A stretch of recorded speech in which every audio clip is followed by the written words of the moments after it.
પાકિસ્તાનના દક્ષિણ પશ્ચિમમાં આવેલા બલુચિસ્તાનની સરહદ બે દેશો ઈરાન અને અફઘાનિસ્તાન સાથે જોડાયેલી છે। પાકિસ્તાનમાં કુલ 4 પ્રાંત છે: પંજાબ, ખૈબર પખ્તુનવા, સિંધ અને બલુચિસ્તાન। ક્ષેત્રફળની દ્રષ્ટિએ બલુચિસ્તાન સૌથી મોટું છે, પરંતુ વસ્તી માત્ર 1,49 લાખની જ છે, જે પાકિસ્તાનની કુલ વસ્તીનો ફક્ત 5% હિસ્સો છે। તેમ છતાં પાકિસ્તાનની કુલ ભૂમિમાંથી 44% ભાગ બલુચિસ્તાન છે। જે વિસ્તારમાં તાજેતરમાં ટ્રેન હાઇજેક થઈ હતી, તે પાકિસ્તાન માટે ખૂબ જ સંવેદનશીલ છે, કારણ કે દક્ષિણ તરફ અરબી સમુદ્ર આવેલો છે, જે સમુદ્ર વેપાર માટે મહત્વપૂર્ણ છે। અહીં આવેલું ગ્વાદર પોર્ટ પણ વ્યૂહાત્મક રીતે અતિ મહત્વપૂર્ણ છે, જે પાકિસ્તાને ચીનને લીઝ પર આપ્યું છે।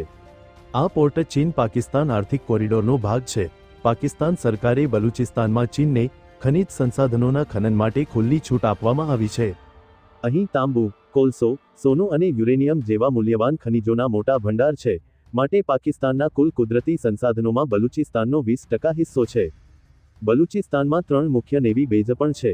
તે ઉપરાંત પાકિસ્તાને અહીં ચગાઈમાં કરેલા પરમાણુ પરીક્ષણ બાદ પોતાને પરમાણુ શક્તિ ધરાવતો દેશ ઘોષિત કર્યો।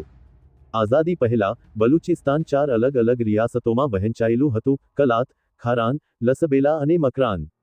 તે સમયમાં કલાત સૌથી શક્તિશાળી રાજ્ય હતો।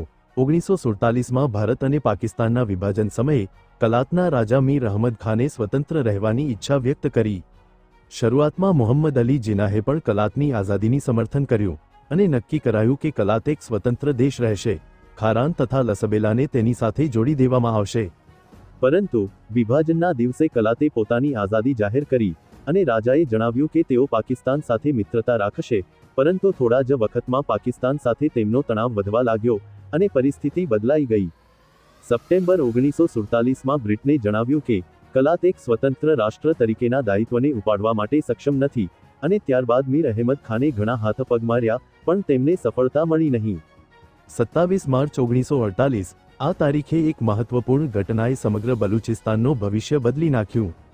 ઓલ ઇન્ડિયા રેડિયો પર 27 માર્ચે એક મહત્વપૂર્ણ સમાચાર પ્રસિદ્ધ થયા, જેમાં ભારતના તત્કાલીન કેન્દ્રીય સચિવ વી.પી. મેનન દ્વારા આપવામાં આવેલી પત્રકાર પરિષદનો ઉલ્લેખ હતો।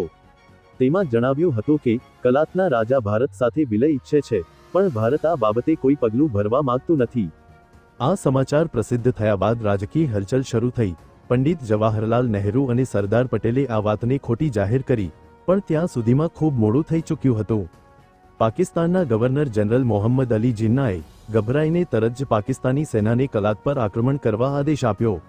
28 માર્ચ 1948ના રોજ મીર અહમદ ખાનની ધરપકડ કરી તેમને કરાચી લઈ જવામાં આવ્યા, જ્યાં તેમને દબાણ હેઠળ પાકિસ્તાન સાથેના વિલયના દસ્તાવેજ પર હસ્તાક્ષર કરવા મજબૂર કરાયા। આ રીતે બલુચિસ્તાનને પાકિસ્તાનમાં બળજબરીથી સમાવી લેવામાં આવ્યું। બલુચ નાગરિકોએ આ જબરદસ્તી ક્યારેય સ્વીકારી નહોતી। સમયાંતરે તેઓએ વિરોધ અને વિદ્રોહનો માર્ગ અપનાવ્યો।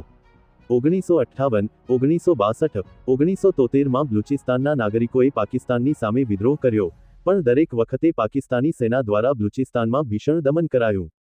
2005માં બલુચિસ્તાનમાં એક મોટો વિદ્રોહ થયો। એ વર્ષે નવાબ અકબર ખાન બુગટી, જેમણે 1950ના દાયકામાં રક્ષામંત્રી તરીકે અને 1990 દરમિયાન બલુચિસ્તાનના મુખ્યમંત્રી તરીકે સેવાઓ આપી હતી, તેમણે હથિયાર ઉઠાવ્યા।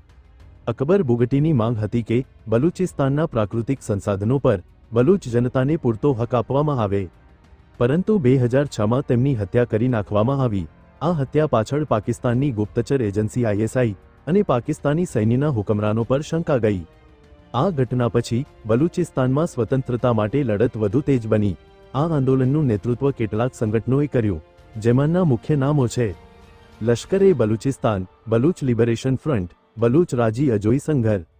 આ સંગઠનો બલુચિસ્તાનની સ્વતંત્રતા માટે સંઘર્ષ કરી રહ્યા છે, અને આજે પણ આ લડત ચાલુ છે।